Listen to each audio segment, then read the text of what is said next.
Hello guys, my name is Rachna Navani. Welcome to biochem tutorial. आज के lecture में हम टाइप्स ऑफ डिजीज़ जो हमारा टॉपिक है उसके ऊपर डिस्कस करेंगे।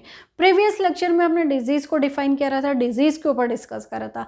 आज हम डिजीज़ के टाइप्स के ऊपर डिस्कस कर रहे हैं। मेनली हम डिजीज़ को यहाँ पर टू कैटेगरी में डिवाइड कर दे रहे हैं। Types of disease, two types of disease.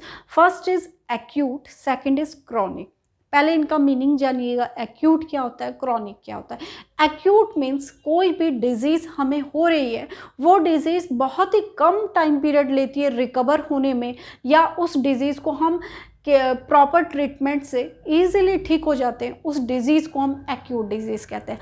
अब आप क्रोनिक क्या होता है? क्रोनिक डिजीज़ वो डिजीज़ होती है जिसमें कि जो डिजीज़ काफ़ी पुराने टाइम से या काफ़ी लंबे समय से जो डिजीज़ चल रही है और प्रॉपर ट्रीटमेंट से भी ठीक नहीं हो रही है, प्रॉपर रिकवरी नहीं हो रही है, उस डिज़ीज़ को हम क्रोनिक डिजीज़ कहते हैं। इसके एग्जांपल मैं आपको समझाती हूँ। जैसे हमें खांसी हो गई, कफ हुआ, ठीक है, कोल्ड हो गया, कोल्ड तो नहीं कहेंगे, कफ हो रहा है सपोज। एक होती है खांसी, लगातार खांसी को ठीक होने में या रिकवर होने में आपको हफ्ता 2 हफ्ता लगा, तो वो हमारे पास एक्यूट हो गई।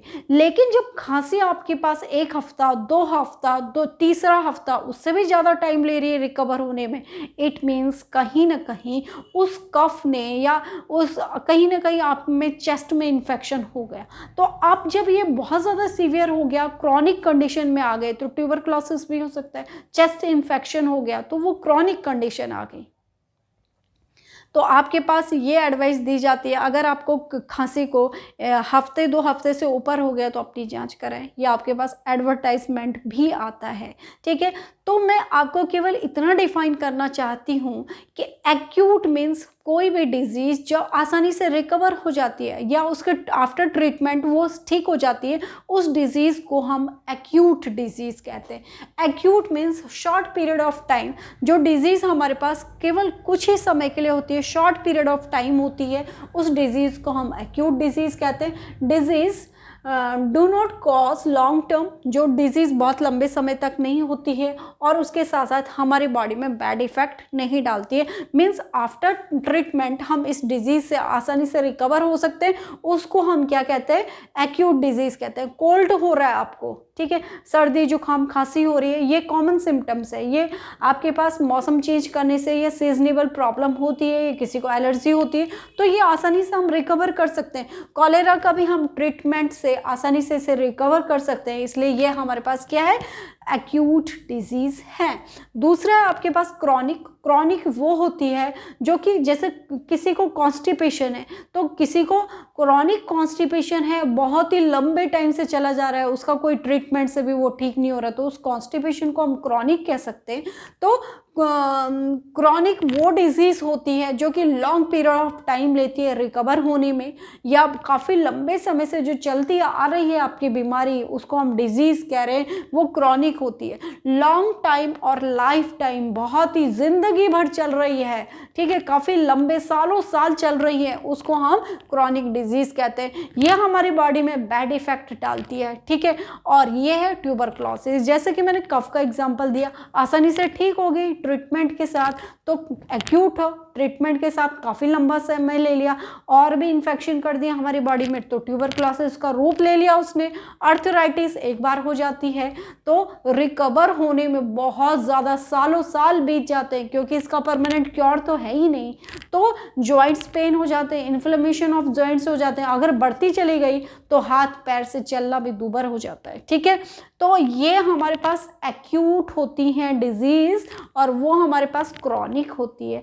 आई थिंक कि आपके समझ में आ गया होगा। एक्यूट मीन्स जो शॉर्ट पीरियड ऑफ टाइम होती है, chronic means long period of time होती है, लाइफ टाइम चलती है। एक्यूट के एग्जांपल कोल्ड एंड कोलेरा हमने एग्जांपल दिए, क्रॉनिक के एग्जांपल ट्यूबरक्लोसिस एंड अर्थराइटिस हमने एग्जांपल दिया। अब हम टाइप्स ऑफ डिजीज़ में फिर कैटेगराइज करते रहे। टाइप्स ऑफ डिजीज़ में हमने infectious disease and non infectious disease को डिफाइन करेंगे।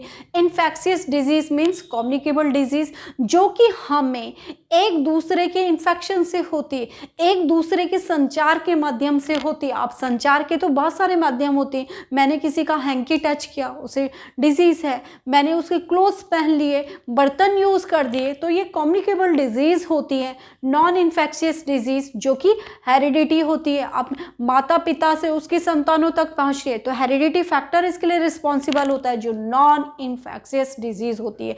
इन्फेक्शियस डिजीज जो संचार के माध्यम से, मैंने पेन भी यूज कर दिया तब भी मुझे डिजीज हो सकती है, वो क्या है हमारे पास इन्फेक्शियस डिजीज है। ठीक है, infectious disease mean communicable disease. तो कम्युनिकेबल डिजीज या इन्फेक्शियस डिजीज कैसे ट्रांसमिट होती है? Transmission of disease bye direct contact. ठीक है, मैंने हाथ मिला दिया, ठीक है, उसके साथ जो उस डिजीज से, कम्युनिकेबल डिजीज से सफ़र कर रहा है, मैंने उसके कपड़े पहन लिए या उसका हैंकी यूज़ कर दिया, तो ये डिजीज संचित हो गई, संचार के माध्यम से फैल गई। ठीक है, direct contact of some medium means air के, अगर किसी को खांसी हो रही है या कोल्ड हो रहा है, ठीक है, तो उसके ड्रॉपलेट्स जो होते हैं, उसने खांसी किया, हैंकी का यूज़ नहीं किया, हैंड का भी यूज़ नहीं करा, तो उसके ड्रॉपलेट्स हमारे इन्वायरमेंट में मिक्स हो गया और उन्हीं को हमने इनहेल कर दिया, तो ये कम्युनिकेबल डिजीज है। ठीक है, नेक्स्ट कारण इसका डिजीज कॉज बाय पैथोजन। ये डिजीज पैथोजन की वजह से भी कॉज होती है। पैथोजन क्या होते हैं?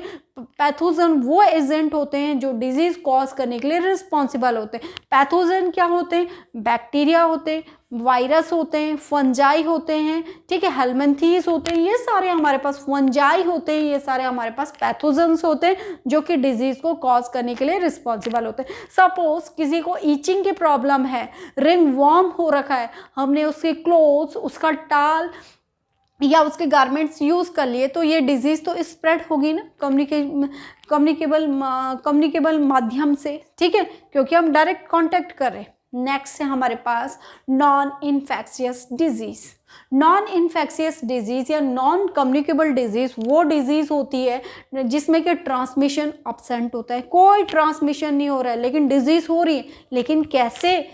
ठीक है, तो ये हेरिडिटी डिजीज़ होती है। जैसे डायबिटीज़ है, किसी के पेरेंट्स को डायबिटीज़ है, हाइपरटेंशन है, तो उसके हाइपरटेंशन है, ग्वाइटर है, ग्वाइटर मीन्स घेंगा रोग जो हो रहा है, तो ये हाइपरटेंशन है, डायबिटीज़ है, ये हेरिडिटी फैक्टर्स हैं। ठीक है, रिस्पॉन्सिबल होता है पेरेंट्स से, उनके ऑफ स्प्रिंग में उनकी जीन्स की वजह से आ जाते हैं, तो ये कोई संचार के माध्यम से नहीं फैल रहा है, पेरेंट्स के जीन्स उसके ऑफ स्प्रिंग में आ गए, जिसकी वजह से डिजीज भी आ गई, विरासत में मिल गई आसानी से। ठीक है, तो इसलिए ये हेरिडिटी डिजीज होती है। नेक्स्ट है आपके पास इंटरनल फैक्टर। कुछ इंटरनल मीन्स हमारे बॉडी के अंदर के फैक्टर। अगर मैं डाइट प्रॉपर नहीं लेती हूँ तो मैं तो बीमार पड़ूंगी, या आप प्रॉपर डाइट नहीं लेते हो, मल न्यूट्रिशन ले रहे, proper carbohydrate, minerals, fats, protein, हम वाइटामिन कुछ नहीं ले रहे, प्रॉपर ले रहे, किसी दिन हमने पिज़्ज़ा बर्गर खा रहे, 4 दिन तक खा रहे, हमने रफीस नहीं लिया, फाइबर भी नहीं लिया, प्रोटीन भी नहीं लिया, तो कहीं ना कहीं प्रॉब्लम होगी, तो ये मल न्यूट्रिशन का कारण बनेगा। आपने मल न्यूट्रिशन के बारे में पहले भी पढ़ा कि न्यूट्रिशन के प्रॉपर न्यूट्रेंट की डेफिशिएंसी हो जाती है, जिससे भी डिजीज होती है, क्वास्कोरस मिरास्मस आपने पढ़ा होगा। तो इंटरनल फैक्टर मल न्यूट्रिशन की वजह से भी आपके पास डिजीज कॉज हो सकती है, एनीमिया कॉज हो सकता है। क्यों? क्योंकि हमने प्रॉपर डाइट नहीं लिया, अपनी डाइट में आयरन को शामिल ही नहीं करा, जिसकी वजह से हमारी बॉडी में आयरन की डेफिशिएंसी हो गई, उसकी वजह से हमारे पास हीमोग्लोबिन कम हो गया और हम एनीमिक हो गए। नेक्स्ट है आपके पास वीक इम्यूनिटी। अगर हम प्रॉपर डाइट नहीं लेंगे, प्रॉपर न्यूट्रिएंट्स हमारी बॉडी में नहीं मिलेंगे, तो हम डिजीज से फाइट भी नहीं कर पाएंगे। डिजीज से फाइट नहीं कर पाएंगे, वो पैथोजन से लड़ ही नहीं पाएगी हमारी बॉडी, WBC एक सिपाही की तरह काम नहीं करेगी, तो वीक इम्यूनिटी हो जाएगी। वीक इम्यूनिटी होगी तो कोई भी डिजीज हमारी बॉडी में आक्रमण, अटैक कर सकती है। तो ये हमने पढ़ा कि कुछ internal factor, heredity factor non communicable disease के लिए रिस्पॉन्सिबल होते हैं। नॉन कम्युनिकेबल डिजीज में ट्रांसमिशन अब्सेंट होता है, कम्युनिकेबल डिजीज में ट्रांसमिशन होता है। कोल्ड, कॉलेरा, ट्यूबरकुलोसिस इसके एग्जांपल है। कोल्ड हो गया, दूसरे को भी होगा, अगल बगल में, इर्द गिर्द, ठीक है, उसके बर्तन, उसके क्लोथ्स या उसके लगातार कांटेक्ट में रहेंगे, रेस्पिरेशन कांटेक्ट में, कॉलेरा एंड ट्यूबरकुलोसिस।